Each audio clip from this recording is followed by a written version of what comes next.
And that couch was the meeting place. Yes. We had a hard time comprehending it, that she was really gone. We just couldn't let it go. So we That waited. was Francine, and you weren't going to stop her. Oh, no. That's true friendship.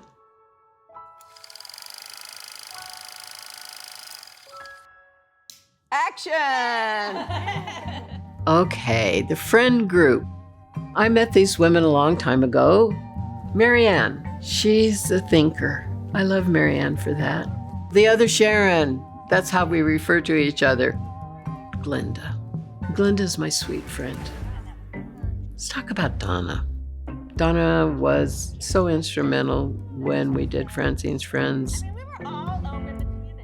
When we did our events, I mean, they were a production. You think this that we did today here was a production? Heck, this was nothing compared to what we put on for 600 women every year. I always like to talk about Francine and Francine's Friends. Francine passed away in September of 2002. We got together at lunch, the five of us, and we thought, what can we do, you know? She lived life to the fullest. She really did. How many years did she live with it? 11. Unbelievable. And so we said, okay, let's have a lunch and we'll give the money to something for mammograms. Since Francine passed away from breast cancer, we thought that's a great idea. And so we started planning this luncheon and we're looking for venues and everything. And we talked to a physician in the community who was a friend of Francine's also. Oh my gosh, no. He had tried to get a mobile unit in the community about 20 years prior and he didn't have any luck. And we went, really? Maybe instead of having a luncheon for mammograms, maybe we could bring a coach to Fort Wayne. Wouldn't that be awesome? Wouldn't that be the greatest thing that ever happened? Did you ever dream that it was going to grow into something like this? You know what I mean? 20 years. 20 years. Francine's Friends. It looks like the Irene. logo. Oh, it sure does. Look at Irene. Yeah. And then we thought, how could we do this? I mean, really, 5 women, We went out into the community and we were able to raise the money for a used, refurbished coach at our event in 2005. And we had partners, which were Parkview and the Breast Diagnostic Center. And we could have a coach, and we named it Francine's Friends. It was women taking care of women. What meant the most out of the experience when you look back and think about it? I just loved the reach that we had in the community and that we were grassroots.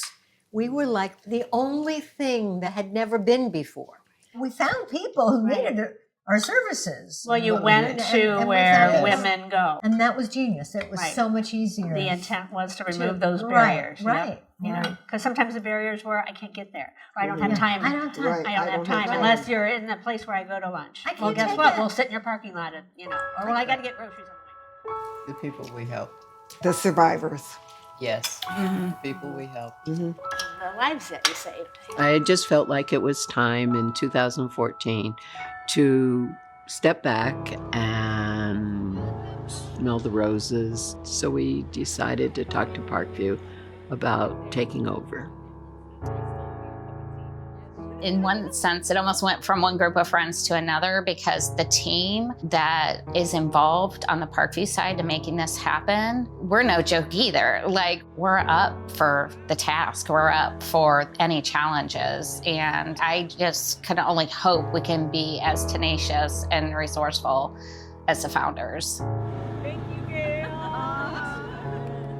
Knowing that women are already fearful, and when they're walking into the changing room or the mammography room, we're able to partner with Vera Bradley, and Barbara Backer, co-founder, actually personally picked out the wallpaper herself She told us she knew Francine, so this was really important to her.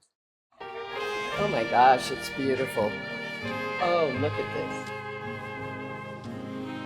I think people can look at color and feel better. They just feel happier.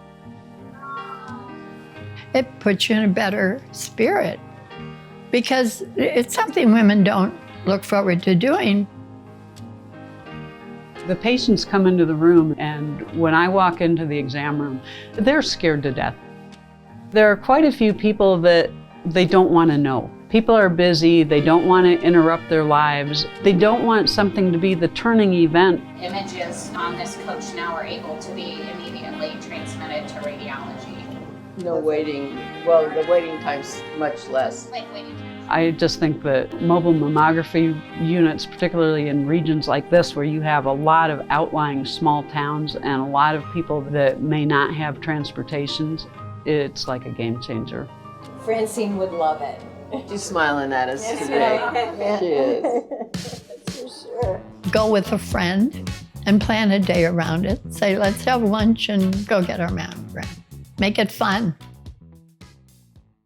For so many of us, it's touched our caregiver, our grandma, our mother, our sister, our teacher.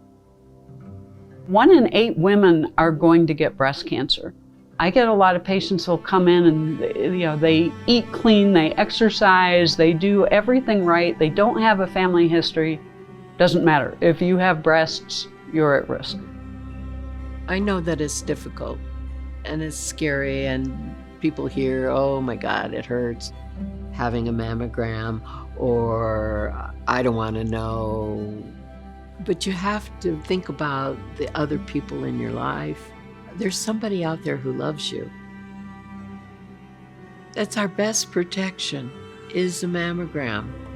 I'm a 35-year survivor of breast cancer because it was caught early. 98% of the people diagnosed with breast cancer survive if you catch it early. But if you wait, then that's a different story. It's a special picture.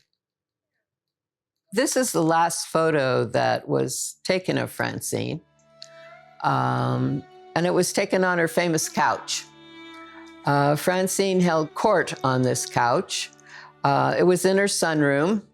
That's where anyone who came would come and visit with her. We had lunch that day with her. And after we left, she went to bed, and she never left. It's probably the thing in my life, besides my family, that I'm the most proud of.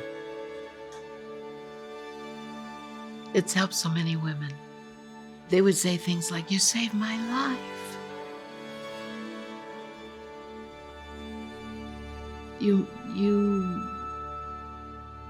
You made a difference.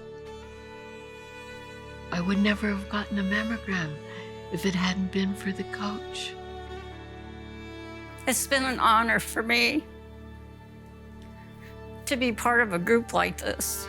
Francine was a force of nature, and She was natural, she was genuine, she was warm. She's exceptional. I miss her. Yeah, sure, I miss her. It's amazing. And it's not me. It's Francine. It's Francine looking down going, "See, I told you, you guys." And all of the friends, yes. All of the friends. And every single person who gets on that coach is her friend. Every single person.